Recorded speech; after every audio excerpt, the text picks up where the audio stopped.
أعوذ بالله من الشيطان الرجيم. بسم الله الرحمن الرحيم. السلام عليكم ورحمة الله وبركاته. إن الحمد لله نحمده ونستعينه ونستهدي ونستغفره ونتوب إليه ونعوذ بالله من شرور أنفسنا ومن سيئات أعمالنا. من يهده الله فلا مضل له ومن يضلل فلن تجد له وليا مرشدا. والصلاة والسلام على رسوله الأمين وعلى آله وصحبه أجمعين. نويت التعلم والتعليم والتذكر والتذكير والانتفاع والنفع والإفادة والاستفادة والحث على التمسك بكتاب الله تعالى وسنة رسوله صلى الله عليه وسلم والدعاء إلى الهدى والدلالة على الخير ابتغاء وجه الله ومرضاته وقربه وثوابه. بسم الله ما شاء الله لا قوة إلا بالله ما شاء الله. كل نعمة من الله ما شاء الله. الخير بيد الله ما شاء الله لا يصرف السوء إلا الله. أما بعد. Alhamdulillah, kita bersyukur pada Allah. Masih lagi Allah kurniakan kita kesempatan untuk kita dapat sama-sama menunaikan ketaatan kita kepada Allah Subhanahu wa taala pada saat ini. Moga-moga segala apa yang kita telah lakukan kepada Allah dari sudut amal-amal kebaikan kita pada hari ini, moga-moga Allah Ta'ala terimalah hendaknya sebagai amal salih kita di sisinya, insya-Allah. Amin. Kita sambung lagi perbincangan kita menerusi kitab Risalah Tajwidul Quran, Risalah Tajwidul Fatihah, pada menyatakan, memolekkan dan membetulkan hukum membaca Fatihah, susunan Syekh Tan Muhammad bin Muhammad Saleh, Syekh Tan Muhammad Saleh bin Abu Bakar daripada Lingga, Kepulauan Riau, ke surat 18. Qala al-musannif rahimahullahu ta'ala wa nafa'ana bihi wa bi'ulumihi fid daraini amin ila anqal. Kata dia, ingatlah ada sesetengah manusia membaca akan Maliki Yaumiddin, dan begitu juga ghairil maghdubi alaihim, dimadkannya, maka perbuatan itu haram, dan tetap kedua huruf waw dan ya itu menerima bagi mad. Jika mati dengan waqaf, maka harus dibaca dengan mad, dan harus pula dibacanya dengan tiada mad.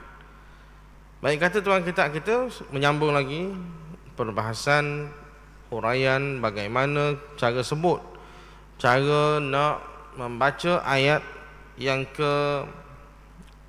keempat, yang keempat daripada surah Al-Fatihah, iaitulah Maliki Yaumiddin, Maliki Yaumiddin. Maka disambung lagi, kata dia, kita kena beringat, dia kata, ada setengah-setengah di kalangan masyarakat kita yang membaca Maliki Yaumiddin ini, yang mana pada huruf ataupun pada tempat yaum itu, Yaumiddin. Kenapa difokuskan di situ? Kerana tuan kitab kita ni masih lagi ni membicarakan tentang hukum lin, hukum mad lin. Kalau perasan pada kalimah yaumi, Maliki Yaumi, yaumi itu huruf ya, waw dan mim, yaumi. Maka huruf waw itu sebelumnya adalah huruf ya yang berbaris atas, ya. Maka bila huruf ya berbaris atas bertemu dengan huruf waw yang mati, maka itulah dia hukum madlin. Okey, Yaumiddin itu. Kerana apa? Kerana huruf lin ataupun madlin ini dia berlaku apabila huruf waw ataupun ya mati, dan sebelum kedua-dua huruf itu ada huruf yang berbaris atas sahaja. Maka jumpalah baris huruf yang baris atas itu dengan salah satu daripada waw ataupun ya yang mati. Maka berlakulah di situ hukum dipanggil lin. Cuma ada orang dia salah faham dia sebab bunyi mak lim kali mak ni panjang lah tu. Maka dia pun dia baca dengan panjang. Maliki yaumiddin. Tu dia. Ataupun dia kata ghairil maghdubi alaihim, gitu juga. Ghairil maghdubi alaihim. Hak dekat-dekat hak jadi maklim tu dia baca panjang belaka. Ghairi sama juga. Huruf ya tu mati dan sebelumnya huruf ghain yang berbaris atas. Maka lin lah tu. Begitu juga alaihim. Alaihim ya mati sebelum dia huruf lam berbaris atas juga, alaihim. Jadi itu lin. Cuma ada orang dia pergi panjang. Maliki yaumiddin. Betul ke lagu tu? Kata tuan kitab kata salah. Maka perbuatan itu haram, tak boleh baca begitu. Sebab dia bukan begitu cara dia baca. Maka lin itu dia tidak panjang begitu pun. Dia tidak panjang sebegitu. Tidak panjang sebegitu. Dia lin itu nak menyatakan bahawasanya cara sebutan huruf lin itu adalah secara lembut, tidak kerah dan tidak ngasar. Dan apabila kedua huruf waw dan ya tadi yang mati, yang kita kata huruf lin tadi, bila kita wakaf atas dia, contohnya yaumi, maliki yaumi, nak berhenti dah atas yaum walaupun tak nasabah, berhenti situ dan tak molek. Maliki yaum, nak berhenti situ konongnya, tapi tak boleh berhenti situ sebab dia wakaf yang tak molek, kerana tidak sempurna lagi makna ayat, dia tergantung. Jadi kalaulah wakaf dalam Quran kita baca tapi kita berhenti dengan tergantung maknanya, maka wakaf itu tidak dibenarkan.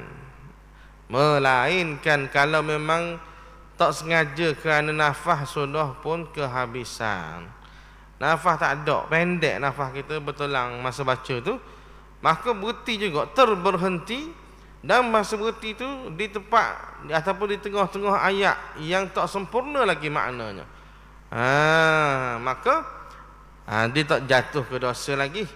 Tetapi oleh kerana berhenti tak sengaja, dia panggil wakaf idtirari, wakaf yang kecemasan.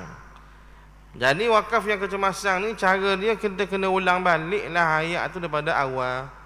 Dan tarik nafas panjang dalam-dalam sikit baru baca, supaya dang preh sampai ke garisan penamat. Gitu cara dia. Dah tahu dah kalau aku baca macam tadi memang tak lepas, tak luluh kerana nafas tak ada nak pergi sampai kesuk. Maka pergi balik daripada awal, pergi semula di ayat permulaan ayat, tarik nafas panjang, dan kita pun baca sekali lagi dengan azam dan tekad untuk dapat habis juga sampai ke akhir ayat tersebut. Gitulah dia panggil. Okey. Ataupun kalau tak dan juga ayat tu panjang sungguh, maka kita tahu dah kalau kita berhenti situ tadi, kalau kita gi sampai situ tak dan berhenti. Jadi tapi nak berhenti situ tak molek, maka kita pun cari kat mana hak ayat berhenti molek sikit. Kita pun jumpa dah. Maka kita baca semula daripada awal dan kita berhenti dekat hak molek, ayat hak makna molek sikit, hak tak tergantung.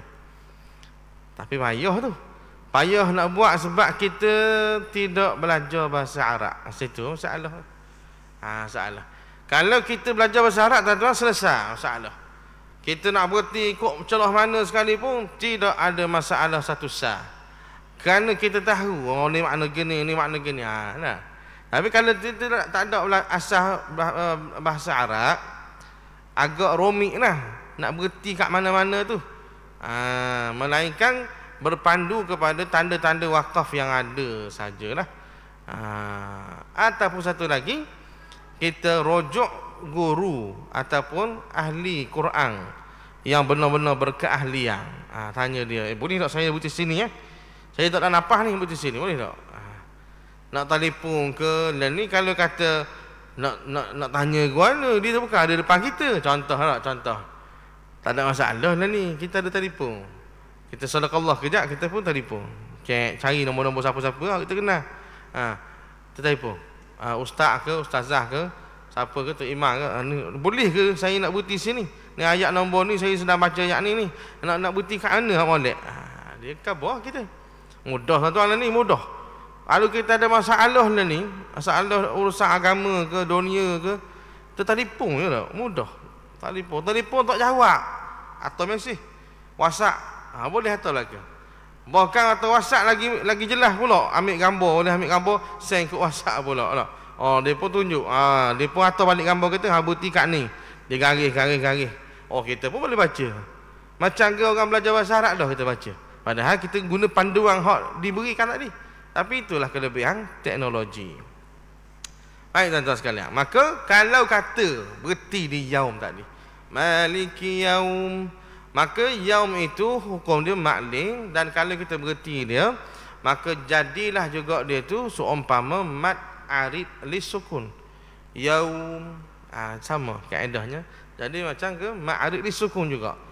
Maka bila mad arid lisukun kau, hukum dia jadi guna. Kata dia, dan tetap kedua huruf waw dan ya itu menerima bagi mat jika mati dengan wakaf. Kalau kita mati dengan wakaf, yaum gitu, maka harus dibaca dengan mat dan harus pula dibacanya dengan tiada mat.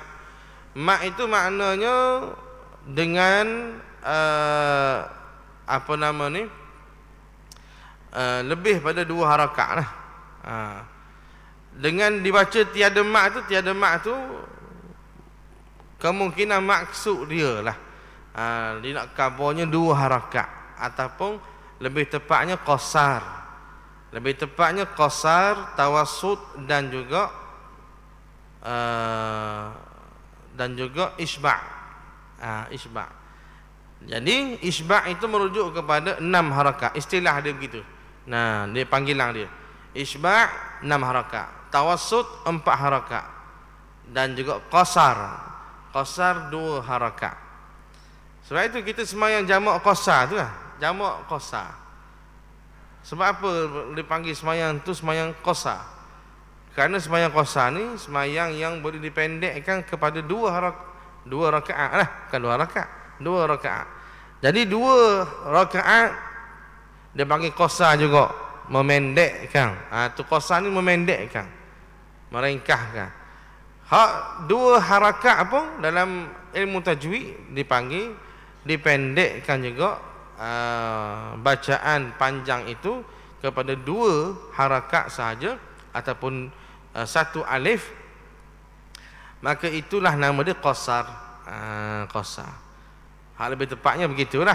Kalau kita berhenti dengan mematikan dia dan jadilah dia tu arid lisukun, harus dibaca dengan 3 sebenarnya, qasar, tawassut dan juga isba'. Kata dia lagi, wa ahris ala izharid dalil muhmalati min ad-dini li'alla tasiru ta'an. Berusahalah pada mengizharkan, yakni menyatakan dal, huruf dal yang tidak bertitik, daripada ad-din, supaya ia tidak jadi tak, iaitu jangan jadi bercampuran. Jadi tuan kita pesan, kena usaha untuk kita menampakkan sebutan huruf dal kita yang disebut dal yang tidak bertitik, ad-dal al-muhmalah. Sebab apa dia kata dal yang tidak bertitik? Sebab ada juga satu huruf yang sama macam dal tapi dia bertitik, iaitulah huruf zal. Maka dia bukan maksudkan zal, dia nak kata dal. Lepas tu dia nak kuat lagi, dal tu dal yang tidak bertitik. Tidak bertitik dalam bahasa Arab dipanggil al-muhmalah. Kalau yang bertitik dipanggil al-mu'jamah. Jadi huruf dal itu dia kata kena berusahalah sikit untuk kita beri nampak masa sebut tu supaya ia jadi dia tidak jadi huruf ta. Orang dengar tak jadi bunyi macam ke huruf ta. Maliki yaumiddin. Ad-din tu kalau salah gaya dia akan jadi ta. Ad-din, at-tin, dia dekat-dekat. Dia dekat-dekat. Sebab apa dekat-dekat? Sebab makhraj huruf dia ni sama. Makhraj huruf dia sama. Makhraj huruf bagi huruf ta, ta dan dal adalah sama. Daripada hujung lidah, hujung lidah itu tunja ke akar gigi kapok. Di situlah tubiknya keluarnya makhraj 3 huruf ini. Huruf ta, huruf ta, huruf dal. Apa nama? Itu makhraj huruf 3 huruf tu tubik daripada hujung lidah kita pergi tunja ke akar gigi kapok. Gigi kapok kita ni depan ni dia ada akar dia. Akar tu lah tunjuk apa ni hujung lidah pergi situ. At,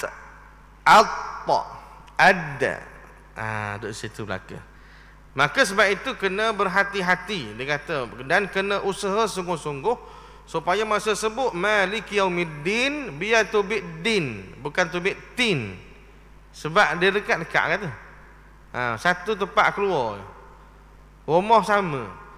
Cuma sifat je lain-lain. Yang membezakan dia ni sifat saja. Sifat tak lain, sifat ta lain, sifat dal lain. Okey, habis itu. Iaitu jangan jadi bercampur, jangan jadi tukar lah maknanya. Huruf ta dan huruf dal. Faedah huruf ta, ta dan dal digelar huruf lelangit. Nat'iyah. Tu gelaran dia. Nat'iyah, yakni huruf lelangit. Nampak ketika terbuka mulut dan makhrajnya pada hujung lidah di pangkal gigi kapok. Pangkal tu akar gigi ni lah. Yang di atas gigi kapok atas. Dalam keadaan dinaikkan pada langit keluar daripada ta, kemudian dal, kemudian ta. Maka kamu bezakanlah ia dengan cara kita belajar sifat huruf yang berkenaan pula. Jadi dalam ilmu tajwid ni ada satu bab dia panggil makharijul huruf, makhraj huruf Al-Quran. Kena belajar tuan-tuan. Ada lagi nama dia bab sifatul huruf, sifat-sifat bagi huruf Al-Quran.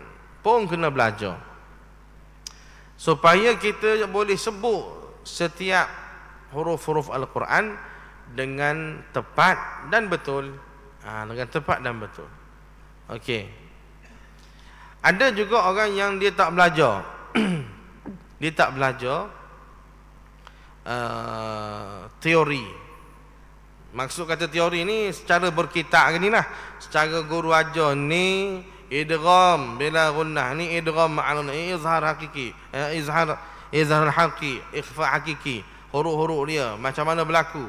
Itu dipanggil teori. Ada orang dia tak belajar gitu, tapi bacaan Quran dia betul. Betul. Sebab apa betul? Sebab dia belajar berguru. Dia belajar dengan tok guru piping dia. Masih nak sebut bismillah, bismillahirrahmanirrahim, tok guru kata, sebut gini, bismillahirrahmanirrahim. Semua setiap patah kalimah dalam Quran yang dia baca, kalau dia baca berguru tu, guru akan tegar sehingga dia baca tu macam ke orang belajar tajwid dah. Walaupun kalau tanya dia, ni hukum apa ni ji? Tak tahu sekarang apa. Dah apa ji? Tapi Haji baca betul.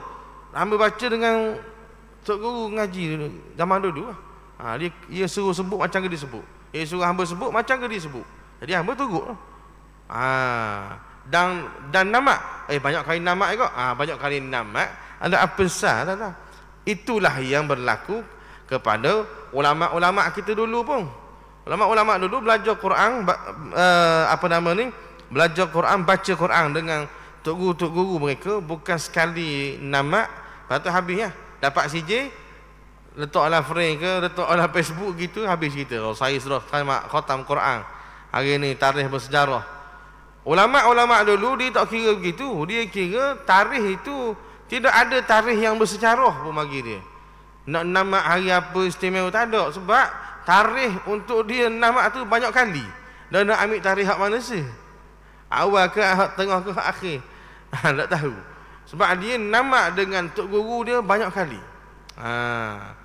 Jadi bila baca banyak berulang kali di depan guru yang sama, munasabahlah bacaan kemah keming pun, walaupun tak belajar ilmu teori tajwid. Jadi kalau ditanya hak mana lebih penting, belajar ilmu teori tajwid ke tak belajar tu, kita belajar depan tok guru terus tok guru tegur kita, baca dengan apa yang dia tegur. Kita baca salah dia tegur, kita betulkan. Dia suruh tiru bacaan dia, kita tiru. Hak mana lebih penting? Hak gitu ataupun kita masuk kelas tajwid belajar. Dia kalau kiranya dua-dua penting lah ke? Tapi yang di antara dua tu kalau kira lebih pentingnya baca Quran yang betul. Baca Quran yang betul maksudnya kalau kita tak belajar teori tajwid pun, tapi kalau baca Quran betul, lepas dah tuan-tuan. Mungkin nakir dia tak soal dah. Idgham macam mana hukum dia? Izhar halqi macam mana hukum? Dia tak tanya dah tu. Mungkin nakir dia tanya awak baca Quran ke tak? Quran baca dah Quran. Wa ma imamuka. Imam awak apa dia? Tu imam kita Quran lah. Panduan kita. Jadi Quran tu baca ke tak? Dia tanya tu. Dia main ambil dah masuk kelas tajwid je. Malaikat begitu begini duk deka nak khabar tak baca Quran kan malu. So duk khabar masuk kelas tu kelas ni. Malaikat nak dengar tu, dia nak tahu baca Quran tu. Baca tak Quran? Dia nak tahu. Maka tuan-tuan, hak penting sekali baca Quran dengan betul lah. Persoalan kita boleh jawab dak soalan tajwid tu, hak tu kalau boleh jawab molek. Sebab apa-apa dalam hidup kita ni mesti kita kena buat dengan ilmu sebenarnya. Jadi kalau baca Quran dan kita tahu hukum-hukum tu dengan baik, maka dikatakan kita ni orang yang baca Quran dengan ilmu. Begitulah. Dengan ilmu yang yakin. Sebab kalau orang yang dia baca Quran teruk hanya bacaan-bacaan tok guru dia belum yakin sebenarnya. Sebab dia nak tahap keyakinan dia. Nak khabar kalau orang nak berhujah tu, dia nak jawab tu tak boleh. Nak jawab. Dia boleh jawab atas tok guru dia lah. Hamba baca ikut tok guru hamba. Salah dia salah hamba. Gitu. Hujah tok guru lah kita boleh khabar. Dari sudut hujah teori sungguhnya, kita tak nak khabar. Semoleknya belajar dua-dua, tapi kalau tak dengan faktor semasa kita, maka kita dahulukan baca tu biar betul dulu. Okey. Maka kena belajar sifat huruf, makhraj huruf. Kalau boleh biarlah kita ambil tahu supaya kita dapat sebut huruf-huruf Quran dengan betul dan tepat. Okey, yang seterusnya kata dia, fa inna minan nasi man yaqra maliki yaumiddin yaqulutin.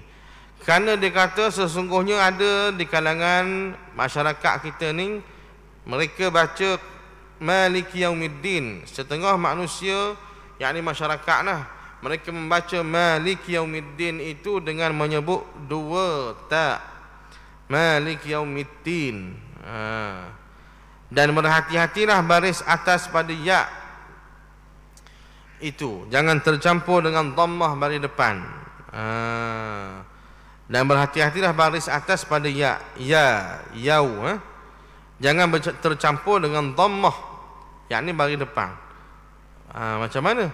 Maliki yaumiddin, maliki yaumiddin, yu jadi sepatut ya yaumiddin. Jangan jadi yaumiddin, maliki yaumiddin. Mungkin kat kita tak berlaku lah gitu. Tapi kalau tak belajar ada munasabah berlaku ni. Ada munasabah. Sebab dia kira huruf waw. Jadi dia pun terikut yaumiddin. Lepas tu ya yaumiddin. Ya bagi atas, tapi mungkin ada orang yang tak belajar. Dia kira ada huruf waw situ, jadi dia sebut macam ke dhammah. Yaumiddin. Jadi itulah yang dipesan oleh tuan kita. Habis di ayat yang keempat, masuklah kita pada ayat kelima. Iyyaka na'budu wa iyyaka nasta'in. Waqaf tam juga katanya tuan kita. Kalau berhenti di situ iyyaka na'budu wa iyyaka nasta'in, berhenti situ, itu sudah pun cukup comel dah. Kerana makna ayat itu tersebut sudah pun sempurna. Maka disebutlah di situ, wakaf kita di situ, berhentinya kita di situ adalah wakaf tam, wakaf ataupun berhenti yang sempurna maknanya. Apa maksud iyyaka na'budu? Akan dikau, yakni Allah, wahai Allah kami sembah. Wa iyyaka nasta'in, dan akan dikau kami minta tolong. Tu makna dia lah. Akan dikau tu bahasa dululah. Bahasa sekarang hak moden ni, hanya kepadamu lah kami menyembah, dan hanya kepadamu lah kami memohon pertolongan. Lu bahasa moden tu. Kalau bahasa lama, akan dikau kami sembah dan akan dikau kami minta tolong. Tu bahasa zaman-zaman Makilah dululah tu.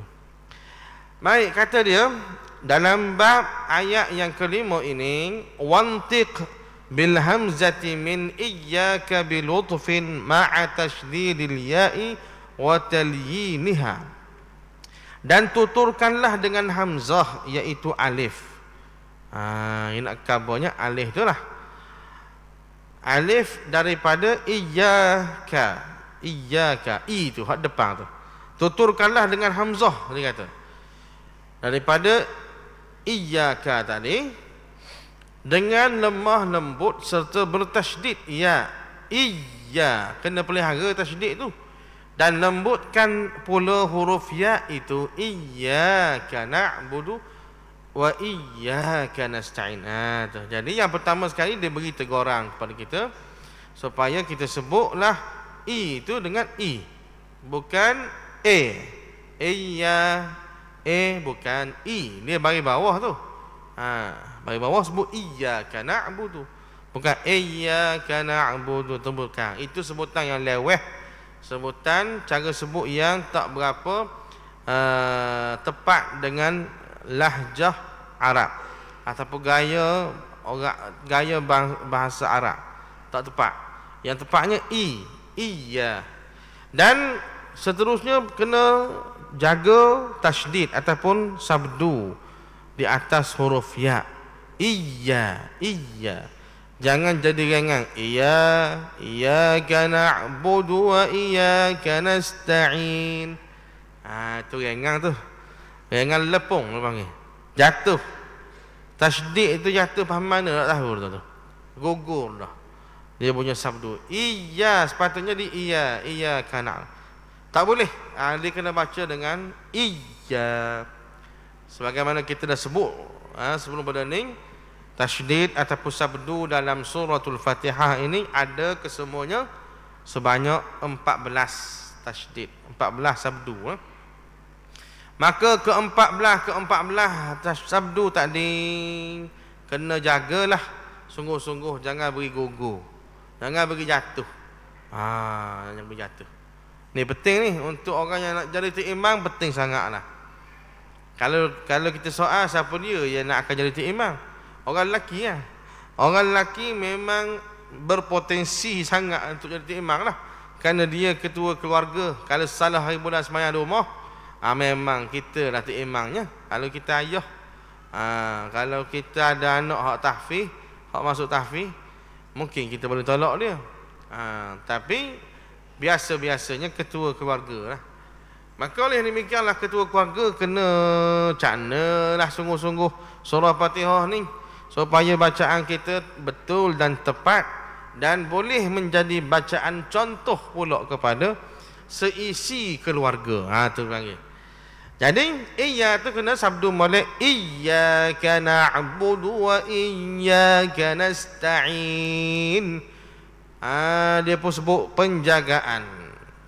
Penjagaan ni maksudnya dia suruh kita berwaspada. Apa dia? Berjaga-jagalah. Terkadang menjadi kafir orang yang mentakfifkan, meringankan iyyaka jika ia tahu maknanya dan dilakukannya dengan sengaja, kerana makna iyyaka dengan tiada bertasydid itu adalah dhau'us syamsi, artinya cahaya matahari. Maka seolah-olahnya dibaca dhau'us syamsi na'budu, artinya akan cahaya matahari jua kami sembah. Tengok tu. Dia kata kena hati-hati dalam kita sebut iyyaka ni, sebab terkadang kalau orang tu tahu sungguh dah maknanya, tapi dia sengaja pergi sebut begitu dengan i'tiqad dia sengaja nak main ke apa semua, maka boleh jatuh kafir dia ni, kerana dia telah bermain-main, bermudah-mudah dengan makna ayat Al-Quran. Dia tahu dah hak sebenar ke mana, tapi sengeling dia baca cara lain. Ini orang yang nak bermain-main dengan perkara-perkara agama. Kita tak boleh main-main dengan perkara agama, tuan-tuan. Macam orang duk buat komedi sekarang ni. Dia pentah-pentah lawak kan. Duk pakai kain tudung apa semua, orang lelaki pakai tudung, orang perempuan pakai piyah, sokok. Tak boleh tu. Mana boleh gitu. Masalah dia tu satu hal dah, dia tu menyerupai pakaian yang bukan jenis dia. Satu masalah dia. Masalah yang keduanya, dia macam mempermain-mainkan perkara-perkara yang bersangkut paut dengan syiar Islam, syiar agama. Sebab itu benda-benda dalam kehidupan kita ni biarlah buat tu dengan banyak kali mikir, jangan mikir selapis. Nak buat konten di YouTube, di Instagram, di TikTok, jadi ikut down sekali buat konten. Dia panggil konten. Konten ni dia panggil nak buat persembahan apa, nak tunjuk ke orang di TikTok kita, di Instagram kita, di YouTube kita. Dia fikir kadang-kadang hak dia buat tu adalah bercanggah dengan agama. Maka sepatutnya tidak dibuat mudah-mudah. Qul abillahi wa ayatihi wa rasulihi kuntum tastahzi'un. Dalam Quran sebut, adakah dengan Allah, dengan ayat Quran, dengan Rasul, kamu nak boleh buat main-main? Boleh buat main-main ke? Mana boleh buat main-main? Itu jawapannya. Maka ada orang yang dia sengaja dia baca gitu walaupun dia tahu makna. Apa dia? Iya tu dia pergi baca dengan ringan tadi. Iyyaka. Dia tak baca iya. Rupanya tuan-tuan, bila kita baca ringan iyyaka na'budu, kita tak tekan atas ya tu, dia boleh jadi lari maksud. Molek-molek iyyaka na'budu, hanya kepada kamu kami sembah. Nah, iyyaka tu hanya kepada kamu ya Allah kami sembah. Na'budu kami sembah. Tapi bila dia baca iyyaka na'budu, jadi iyyaka tanpa tasydid merujuk kepada makna cahaya matahari. Iyyaka na'budu, cahaya matahari lah yang kami sembah. Sebab itu jadi kafir, boleh jadi syirik itu sebabnya dia sudah menyatakan dia sembah kepada cahaya matahari. Mana boleh tak? Cahaya matahari ni dia panggil, ada orang yang sembah matahari, cahaya matahari ni. Nama dia kelompok Majusi. Orang Majusi. Dia suka kepada api. Sembah api, sembah matahari. Jadi tak boleh tuan-tuan sekalian. Maka kita kena beringat masa sebut iyyaka tu, sebutlah dengan betul-betul iyyaka na'budu wa iyyaka nasta'in. Dalam ayat tu ada dua tasydid. Sebagaimana dalam ayat Bismillahirrahmanirrahim pun ada dua, ada tiga tasydid. Bismillahirrahman, yang kedua Ar-Rahim, tiga. Jadi beringatlah belaka. Dan jika ditasydidkan huruf yang tiada bertasydid, ia menderhaka dan tiada batil bacaannya. Jika dia tasydidkan huruf yang tiada bertasydid, Dia pergi baca sabdu huruf yang tidak bersabdu. Ia menderhaka dan tiada batal bacaannya. Ia menderhaka dan tiada batal bacaannya. Kalau dia pergi baca huruf yang tadi huruf yang bertasydid, dia tak baca tasydid. Iyyaka, dia pergi baca dengan iyyaka. Kalau dia pergi baca huruf lain yang tak bertasydid, dia pergi baca dengan tasydid pula. Maka dia jadi orang yang bersalah. Tapi bacaan dia tak jadi apa-apa masalah. Ya gitu. Maksudnya kalau orang yang baca iyyaka dalam Fatihah semayang, kalau dia baca iyyaka, maka Fatihah dia tak sah. Dia kena ulang balik ayat tadi dengan hak betul, iyyaka.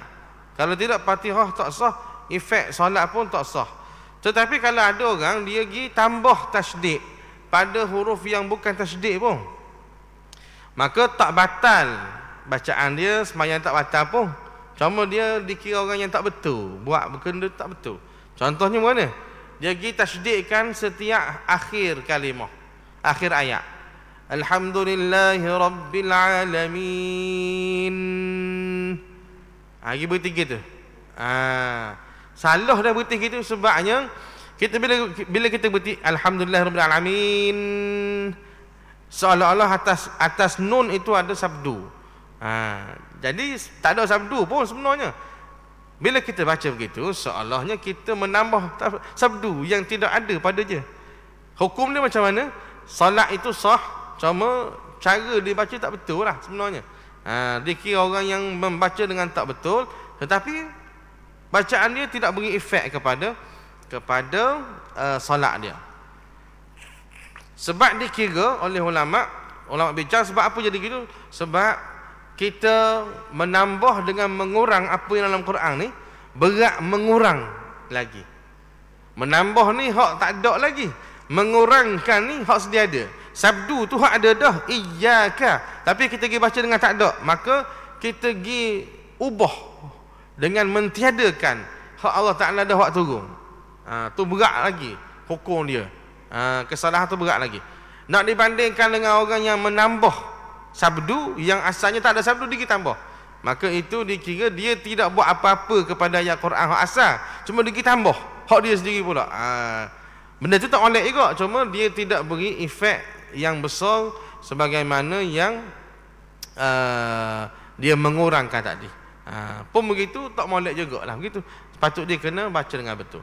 Dan pada mereka yang mengetahui dapat pula dikenalinya mana satu tasydid yang bergantung padanya makna dan tidaknya. Tetapi di mana terdapat tasydid pada huruf nun dan mim asalnya adalah dua huruf, maka wajib diidghamkan dengan kuat. Kita berhenti situ dulu. Wallahu ta'ala a'lam. Sambung lagi pada pertemuan yang akan datang. Aqulu qawli hadza wa astaghfirullahal azim li wa lakum. Bismillahirrahmanirrahim. Alhamdulillah wassalatu wassalamu ala Rasulillah wa ala alihi wa sahbihi ajma'in. Allahumma anfa'na bima 'allamtana wa 'allimna mimma yanfa'una. Rabbana zidna 'ilma. Sallallahu ala nabiyyina Muhammad wa ala alihi wa sahbihi wasallam. Walhamdulillahirabbil alamin.